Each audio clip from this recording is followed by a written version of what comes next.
네, 여러분 안녕하세요. 저는 와이파이 티처의 제이 선생님입니다. 오늘은 Part 5 Propose a Solution 해결책 제시하기에 대한 공략 포인트 첫 번째 메시지를 집중해서 듣기에 대해서 제가 설명을 해드릴 텐데요. 먼저 메시지를 들을 때 제일 집중해서 들으셔야 되는 부분은 전화를 건 사람의 이름이나 소속, 그리고 전화를 걸게 된 상황에 대한 설명, 그리고 전화에서 제시하는 요구사항, 그리고 세부 조건, 그리고 마지막 마무리 인사, 이렇게 세부적으로 나눌 수 있는 사항들을 제일 집중을 해서 들으셔야 되는데요. Part 5 같은 경우는 화면에 글로 이 음성 메시지가 뜨지 않기 때문에 귀로만 듣고 상황을 파악하고 문제가 무엇인지 파악하고 어떤 해결책을 제시할 수 있을지를 생각을 해내는 능력이 있으셔야 됩니다. 자, 그렇게 하기 위해서는 여러 가지 상황에 대한 음성 메시지를 듣고 또 상황을 파악하는 연습을 해 두셔야 되겠죠. 보통 제시되는 음성 메시지는 45초에서 60초, 대략 1분 정도의 분량이기 때문에 그렇게 길지는 않습니다. 실제로 자신이 듣고 집중하셔야 될 부분은 문제점이 무엇이고 또 그 문제점에 대한 요구사항이 무엇인지를 잘 집중해서 들으셔야 되고요.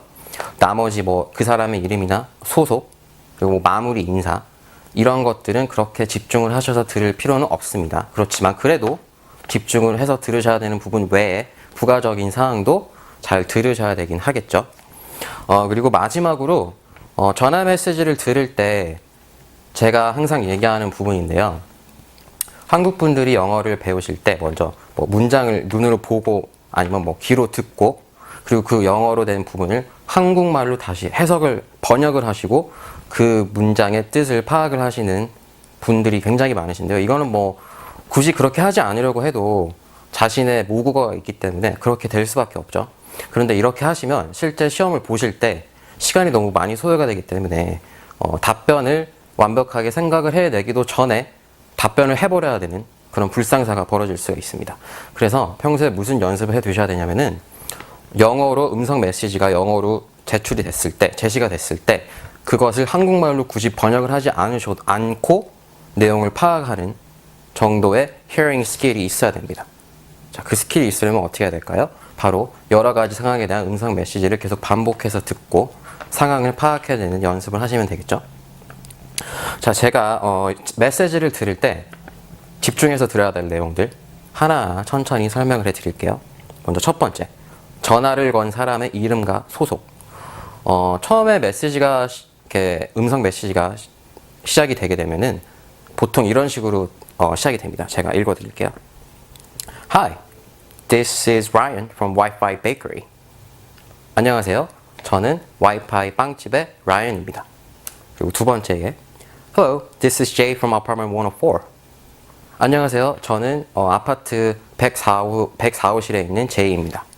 이런 식으로 Hello or Hi 인사를 하고 나서 This is or My name is 저는 저는 누구입니다 라고 얘기를 한 다음에 그리고 내가 어디에 소속되어 있는지 어디서부터 전화를 거는 건지 From Wi-Fi Bakery or from apartment number 104 104호실 또는 빵집 아니면 회사가 될 수도 있겠죠.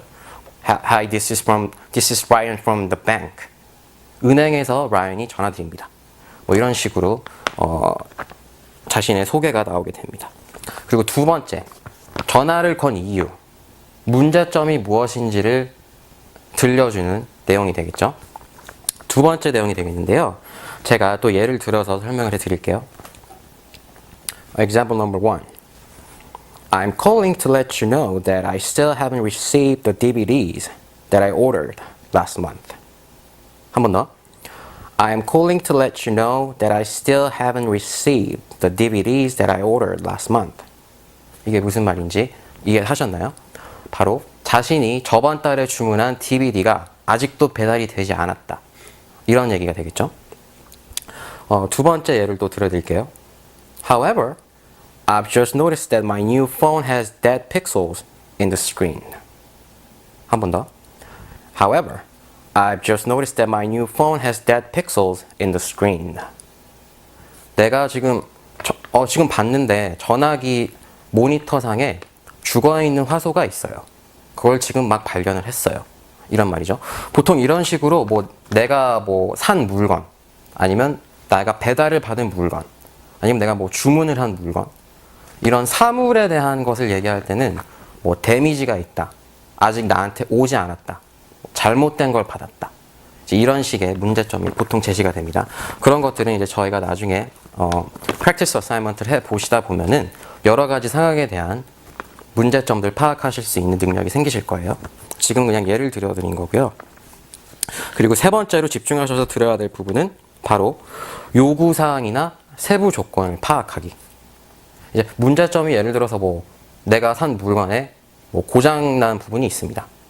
그러면 보통 해결책을 뭘 요구를 하게 될까요? 그 사람의 입장에서. 바꿔주세요.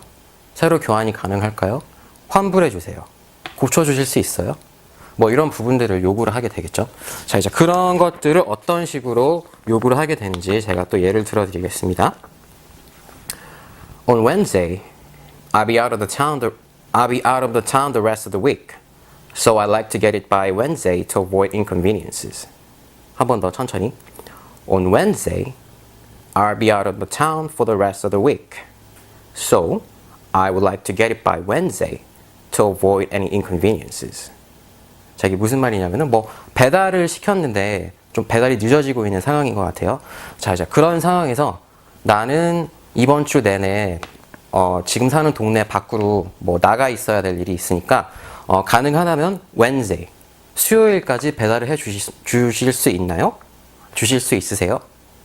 해 주셔야 됩니다. 뭐 이런 식으로 요구사항을 제시를 하는 내용이죠. 그리고 두 번째 하나 더 들어드릴게요. I'm calling to let you know that I won't be able to make it to the meeting this morning. I need to pick up my son from the kindergarten. Could you please send the PDF file to my email? 한 번 더, 천천히. I am calling to let you know that I won't be able to make it to the meeting this morning. I need to pick up my son from the kindergarten. Could you please send the PDF file to my email? 자, 이게 무슨 말이냐면은 내가 오늘 아침에 내 아들을 유치원에서부터 데리고 와야 되기 때문에 아침 미팅에 제가 참석을 할 수 없습니다. 그러니까 PDF 파일을 제 이메일로 좀 보내주실 수 있을까요? 뭐 이런 식으로 요구사항을 제시를 하는 거죠. 자, 이렇게 전화 메시지를 들을 때는 그 사람의 이름과 소속, 전화를 왜 했는지, 그리고 그 사람이 요구하는 게 무엇인지, 이것들을 파악하는 게 제일 중요합니다.